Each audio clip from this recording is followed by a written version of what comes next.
Calvin Morris announces bid for PM Tobago Council leadership. Chief Secretary moves to protect local contractors.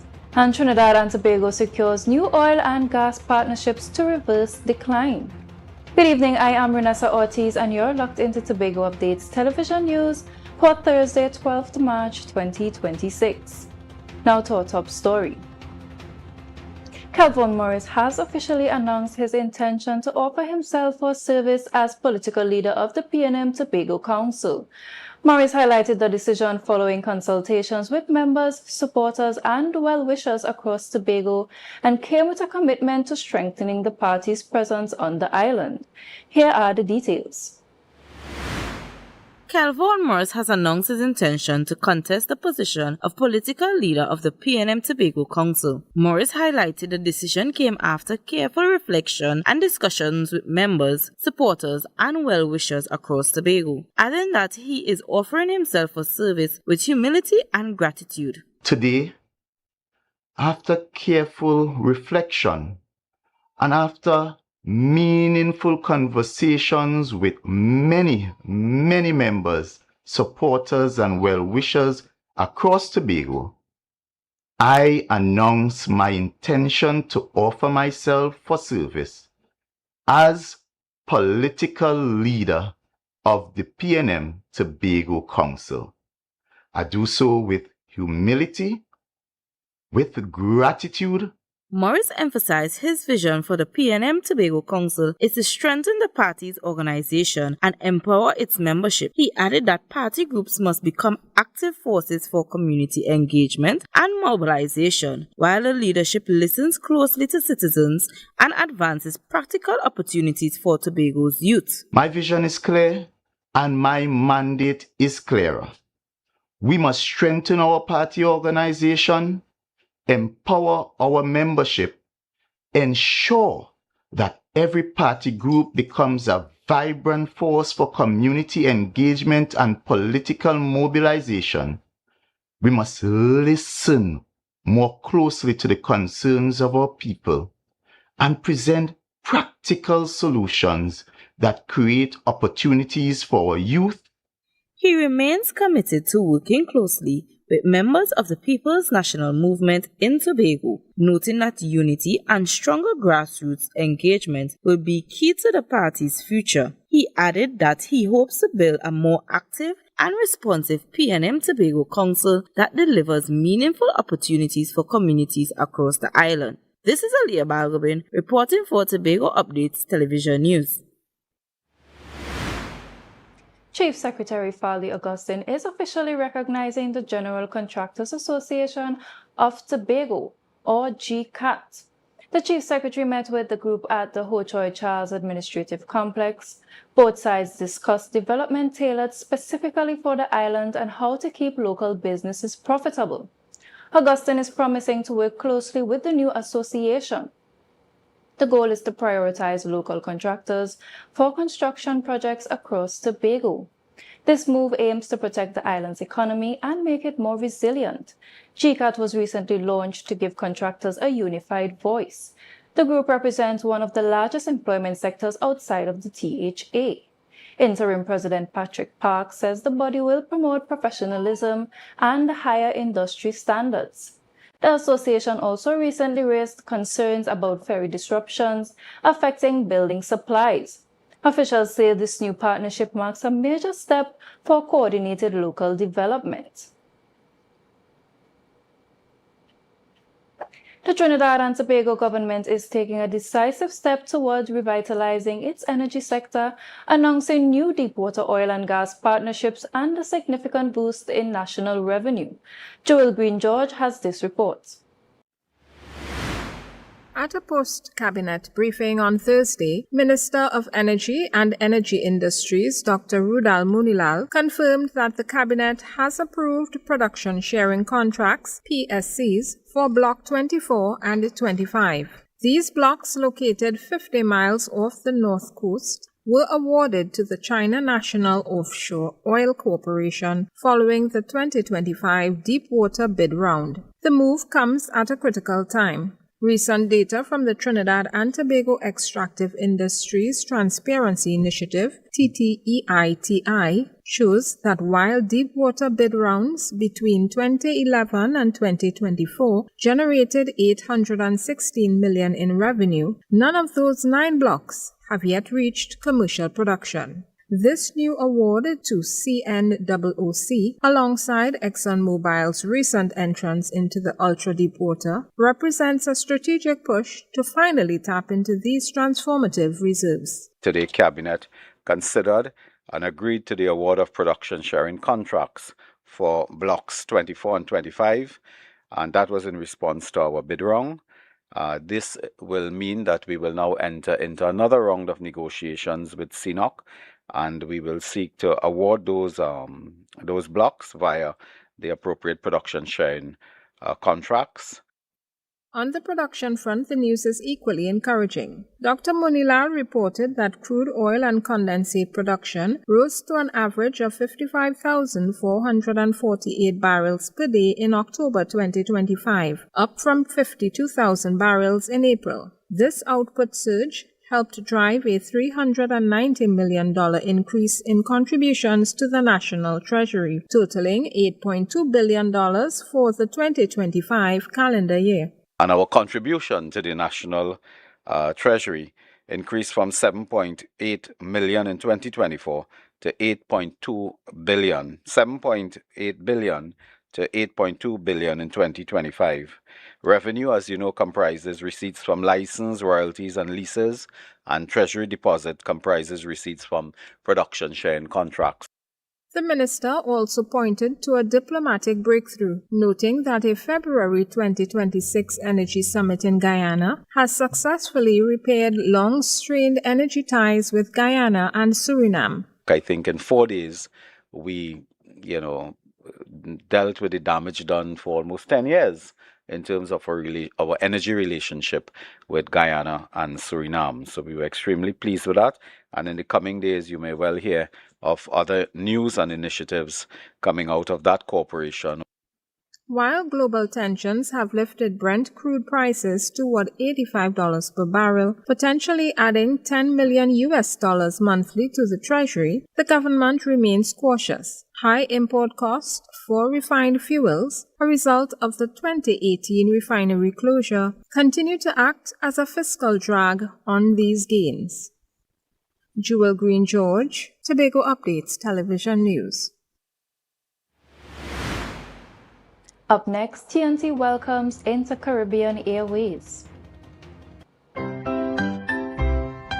Hop, hop, hip hooray, Easter money's on its way. Some bunnies getting a great rate today. Looking for a rate that's bright and sunny? Hop on down for some Easter money. 1% interest through and through, because we see you at BCU. Apply for a 1% Easter loan and let's hatch something great together. Hop, hop, hip hooray, Easter money's on its way. TL Promotion presents Laugh and Live this Good Friday, 7 p.m. It's non-stop laughter at Bertrude Legacy Park, Lowlands. Special guest from Jamaica, Mr. Funny himself, Owen Blacker Ellis. From Trinidad, Rising Comics, Alan the Entertainer, and Son Son. And from Tobago, amateur comic, Bishop Terence Baines. Listen, this is a laughing matter. Get your tickets now at Den's Electronics, 2nd floor, Port Mall, Scarborough. An Island e-tickets or call 685-1988. At the door, you will pay more. It's gonna be a family affair. Laughter is good for the soul, whether you're young or you're old. So get your tickets now. You can't afford to miss it. Add some laughter to your Easter. Hey, it's you. Come in. Long time I see you. This station complete. Ready for children party. Mommy! Jay, you can't go nowhere with these children.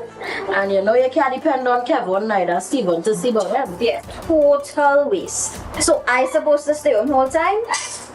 Jada is 12. She could see about that. You just leave Jada to see about Kira and Kayla.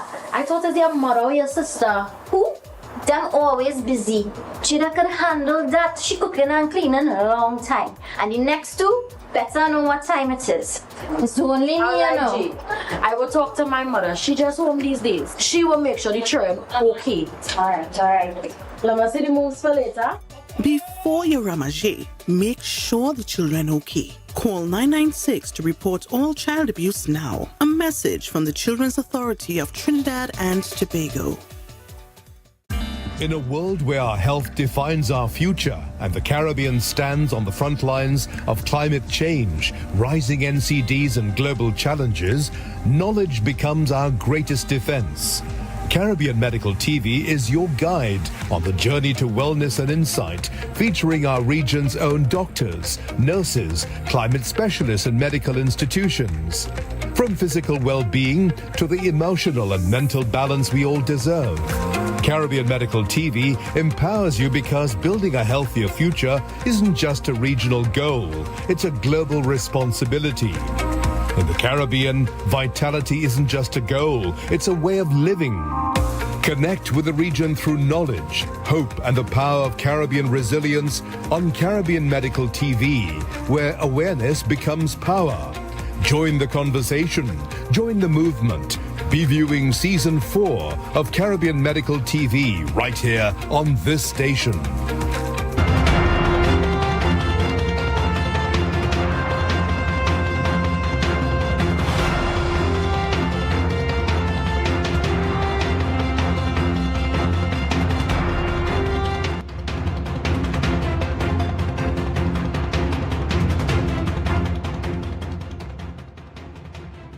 Thank you for staying with us. Inter-Caribbean Airways has officially expanded its reach into Trinidad and Tobago. The airline's first scheduled flight arrived at Piarco International Airport from Barbados on March 9th. This inaugural service was notable for all its all-female flight crew. The carrier will now operate this route 4 times per week. They are using the 50-seat Embraer 145 jet for these trips. This new service connects Trinidad and Tobago to a network of over 20 onward destinations. Travelers outside of Trinidad can now fly directly to Barbados, St. Martin, and Tortola, improving regional travel and boosting tourism. The airline also attended ITB Berlin Convention, where they won the Best Airline of the Year Regional, a convention where Tobago tourism officials recently promoted the island. This move marks a significant increase in flight options for local passengers. A Florida city has officially honored Prime Minister PM Persad-Bissessar. Lauderhill Mayor Denise D. Grant proclaimed March 8, 2026 as the Honorable PM Persad-Bissessar Day. The recognition took place during International Women's Day events in South Florida. Mayor Grant made history in 2024 as the first Black woman to lead the city. She highlighted the Prime Minister's historic legacy as a female leader in the region. Lauderhill is a major hub for the Trinidad and Tobago diaspora. Over 30% of the city's residents claim West Indian heritage. Prime Minister Persad-Bissessar thanked the city on social media, calling the South Florida diaspora vital partners in national development. The proclamation is meant to celebrate the deep cultural ties between Lauderhill and our Twin Islands Republic. It also recognizes the Prime Minister's ongoing work with the international community.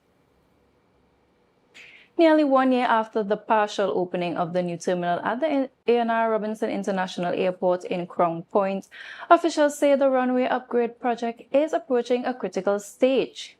On March 15th last year, former Prime Minister Keith Rowley visited Tobago for the practical opening of the new terminal facility, touring sections of the development and describing it as a major step forward for the island's aviation infrastructure.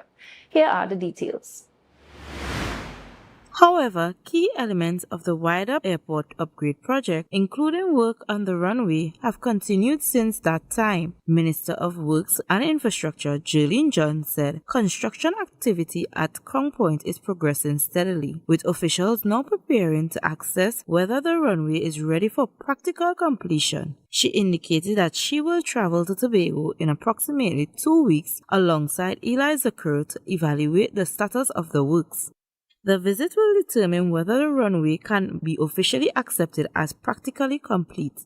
According to John, the scope of the work is extensive and must meet strict international aviation standards before certification can be granted. The paving has to be completed and then certified. She said they don't only report to the Civil Aviation Authority of Trinidad and Tobago.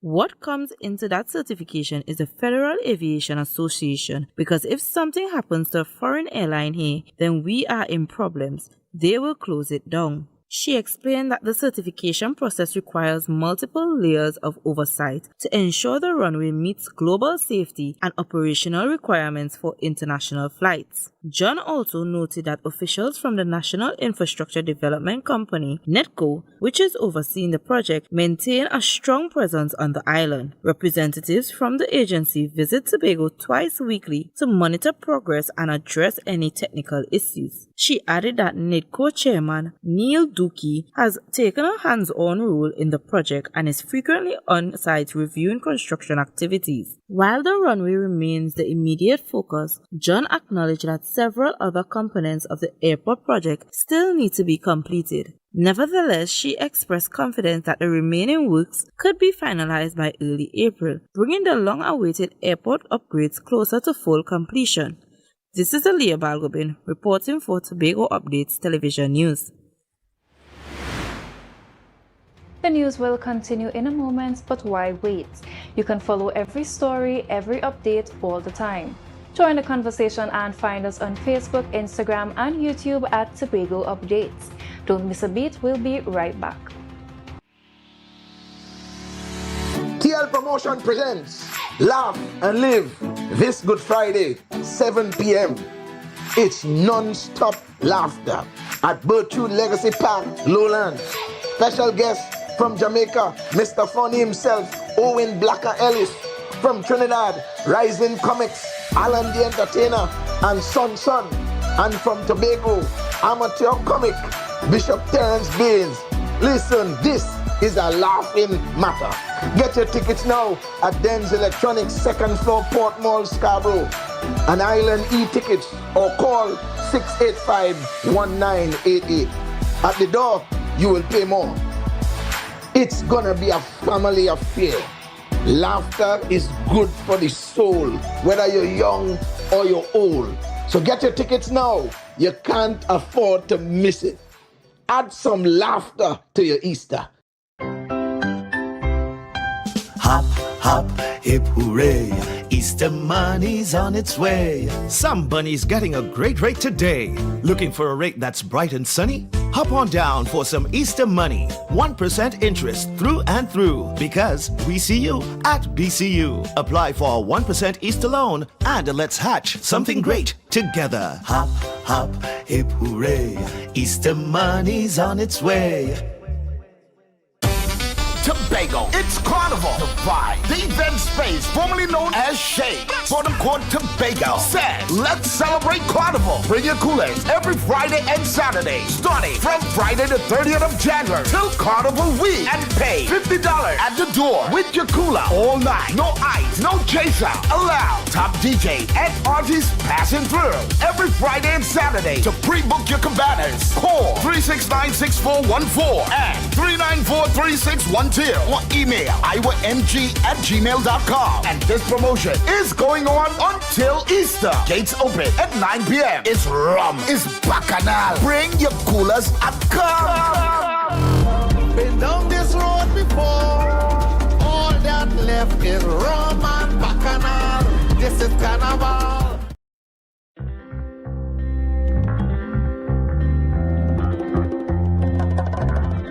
Baby, when you whine on me. Somebody get the phone, go on the telephone. I get wet.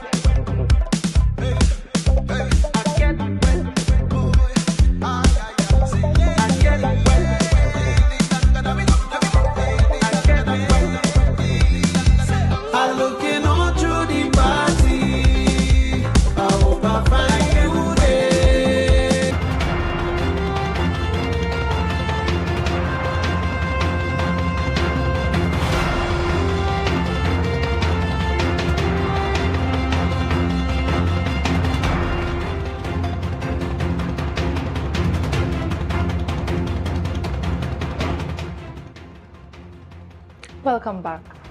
The Division of Education, Skills and Innovation is correcting the record after the recent primary schools track and field zonal meet. Officials from the Sport in Education unit reviewed several concerns regarding how results were recorded. Following the event, teachers identified 4 specific discrepancies through the formal reporting process. The division confirms these matters were examined promptly. Results have now been adjusted to ensure the final standings accurately reflect athlete performance. The affected schools will receive formal notification of these changes. Over 240 student athletes from 28 primary schools across Tobago competed in the meet. Despite the scoring errors, the division praised the students for their high level of sportsmanship. Officials say they remain committed to fairness and transparency in all school sporting activities. They also highlighted that established procedures are in place to resolve any future disputes. Charlottesville Police Youth Club claimed a 2-1 victory over Signal Hill United as the Tobago Football Association Premier Division continued with a doubleheader at the Colon Recreational Grounds on Wednesday evening. Charlottesville got off to a strong start, breaking the deadlock in the first half when Glenroy Frederick from the back of the net to give his team an early advantage. The goal lifted Charlottesville's momentum as they controlled much of the early exchanges. Signal Hill United responded before the halftime break when Valdez Perez produced the equalizer, bringing his side back into the contest and ensuring the teams went into the interval level at 1-1. After the restart, both teams pushed forward in search of the go-ahead goal, but it was Charlottesville Police Youth Club who eventually regained the lead. Dexlan Murphy delivered the decisive strike in the second half, finishing off a promising attacking move to restore Charlottesville's advantage. Signal Hill United pressed in the closing score once again, but Charlottesville's defense stood firm to protect their lead. At the final whistle, Charlottesville Police Youth Club emerged 2-1 winners, securing an important 3 points in the ongoing Premier Division campaign. Residents are expressing concern following 2 separate incidents involving licensing officers this week. On Monday, a 27-year-old maxi taxi driver was arrested after allegedly assaulting an officer during a traffic enforcement exercise along the Southern Main Road, Curragh. Eyewitnesses say the encounter escalated quickly, drawing attention from nearby motorists. Then yesterday, another licensing officer reportedly faced verbal abuse while carrying out routine checks, raising questions about the safety and respect afforded to enforcement personnel. Members of the public are divided, with some condemning aggressive behavior towards officers, while others question the methods used during enforcement.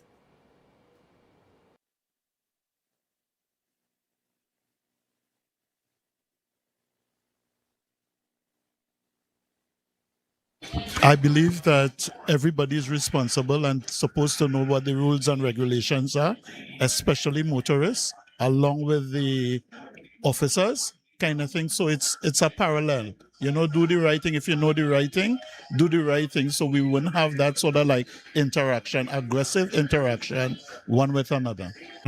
Yeah, I find it unfair because not everybody have money, especially at a time like this. Yes, the guy, he over carry on, but you don't know what the guy was going through. You know what I mean? And I think more for how that guy behaving, Chini, expect more of that. Because he handled it easy. Take care of that gun or cutlass. So, them things is way too much for people to handle. The law is supposed to go both ways. And so far, what we see in the law don't go both ways. There is come down on the nation for things that them does be doing wrong. So that will start with them first, then they could deal with the nation. Not saying what he did was justified, but that's how we feel. I'm trying to show the government that they are treating us whatever we can't stand it. Yes, I don't find that it's right at all. I find this kind of thing, when they're doing this kind of things, the people they're dealing with, they're supposed to give you enough time to do this kind of thing. Right? They don't just come out sudden and you have to short time. And people don't have money right now, money hard. So they have to give people enough time to do this kind of thing. While the government spent $2.8 billion from the Rainy Day Heritage and Stabilization Fund in the 2025 fiscal year, The savings actually grew by over $500 million. Joel Green George has this report. Auditor General's report dated November 27, 2025 was delayed in the Senate on March 10th. The report showed that Trinidad and Tobago Heritage and Stabilization Fund saw a major withdrawal during the 2025 fiscal year, but a global stock market rally saved the day. Government records show the state pulled $410.7 million from the rainy day fund. This amount equals approximately 2.8 billion TT dollars. The withdrawal was triggered by a shortfall in petroleum revenues. However, despite the billion-dollar exit, the fund's total value actually increased, even though no contributions were made for that period. High returns from the global stock markets pushed the total balance from $6.08 billion up to $6.6 billion. That is a net growth of over $500 million, or roughly $3.5 billion TT dollars. But while the numbers look good, the timing has raised serious concerns. The government is facing heat for a 6-week delay in presenting these audited statements to Parliament. Under the HSF Act, the Finance Minister must lay the report by January 31st. This year, it did not reach the Senate until March 10th, following a legal threat from local activist Wendell Eversley. Auditors also flagged a major compliance gap. The HSF board failed to meet for 3 months last year because no members were appointed. Finance officials credit a massive 20% return on international investment for offsetting the withdrawal. However, while economists warn that the fund remains vulnerable if oil and gas revenues continue to lag, the US-Israel war on Iran has caused unpredictability in the market, with oil topping $100 per barrel and gasoline experiencing double-digit percentage increases, driven by conflict-related supply threats in the Strait of Hormuz. The Auditor General's report is now before the Senate for review. Joel Green George, Tobago Updates Television News. More news and the weather report when we return.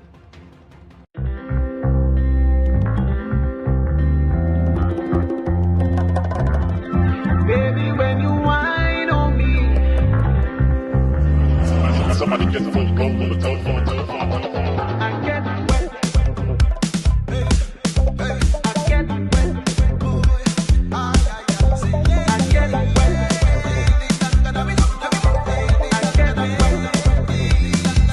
I'm looking all through the party.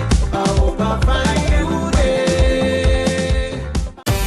Tobago, it's Carnival. The Vibe, the event space formerly known as Shade, for the Tobago said, let's celebrate Carnival. Bring your coolers every Friday and Saturday, starting from Friday the 30th of January till Carnival week, and pay $50 at the door with your cooler all night. No ice, no chaser allowed. Top DJ and artists passing through every Friday and Saturday. To pre-book your cabanas, call 369-6414 and 394-3612 or email iwamg@gmail.com. And this promotion is going on until Easter. Gates open at 9 p.m. It's rum, it's bacchanal. Bring your coolers and come. Been down this road before. All that left is rum and bacchanal. This is Carnival.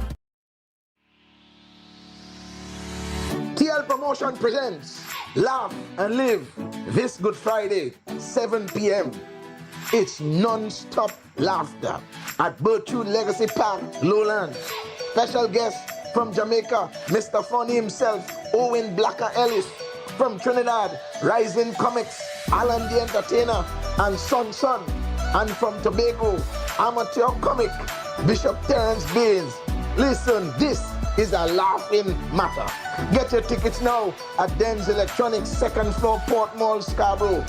An Island e-tickets or call 685-1988. At the door, you will pay more. It's gonna be a family affair. Laughter is good for the soul, whether you're young or you're old. So get your tickets now. You can't afford to miss it. Add some laughter to your Easter.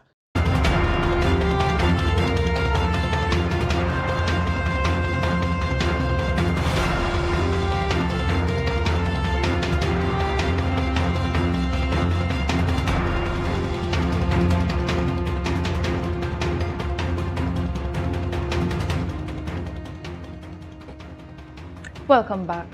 With the global oil markets reeling from the intensified US-Israel conflict with Iran, Trinidad and Tobago is seeing an unexpected boost to its national purse. Minister of Energy and Energy Industries Dr. Rudal Munilal told the House of Representatives that the surge in Brent crude prices is funneling millions more into the Treasury monthly. Joel Green-George has the details in this report. As the conflict in the Middle East drives Brent crude prices to nearly $92 a barrel, Energy Minister Dr. Rudal Munilal says the impact on Trinidad and Tobago's bottom line is immediate. During the 22nd sitting of the House, the minister rejected opposition claims of economic mismanagement, stating the energy sector is instead climbing back. But today Brent is at, I believe, $92. Really? Mr. Speaker. And you have any to sell? In the last 12 hours, that means our revenue position just increased by $4 million United States dollars per month.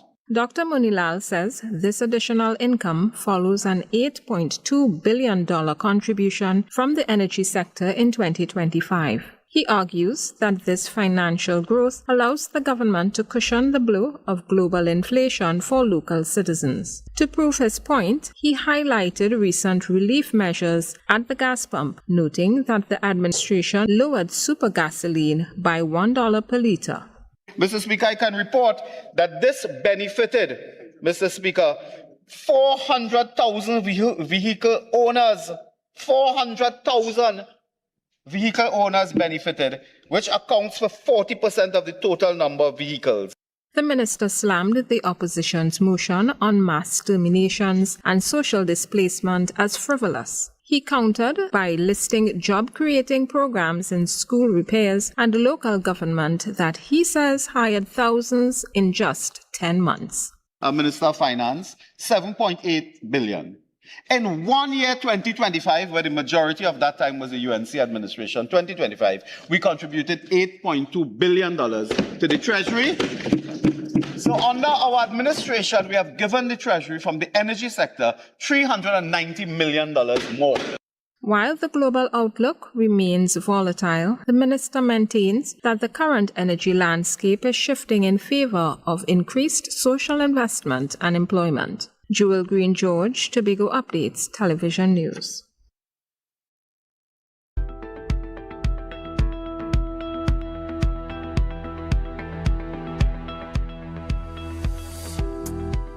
Now for a look at the weather update from the TNT Met office. Tonight will be mostly fair with the chance for a brief late evening and nighttime shower.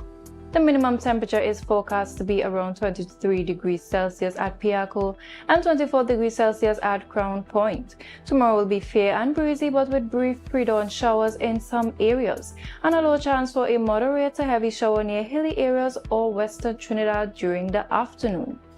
The maximum temperature tomorrow is expected to reach around 31 degrees Celsius at Piaco and 30 degrees Celsius at Crown Point.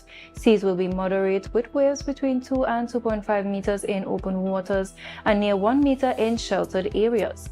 Sunrise tomorrow will be at 6:14 and sunset at 6:16. And that's all the time we have for tonight's Tobago Updates news. Have a great night and let's recap the headlines. Helvon Morris announces bid for PM Tobago Council leadership. Chief Secretary moves to protect local contractors. And Trinidad and Tobago secures new oil and gas partnerships to reverse decline.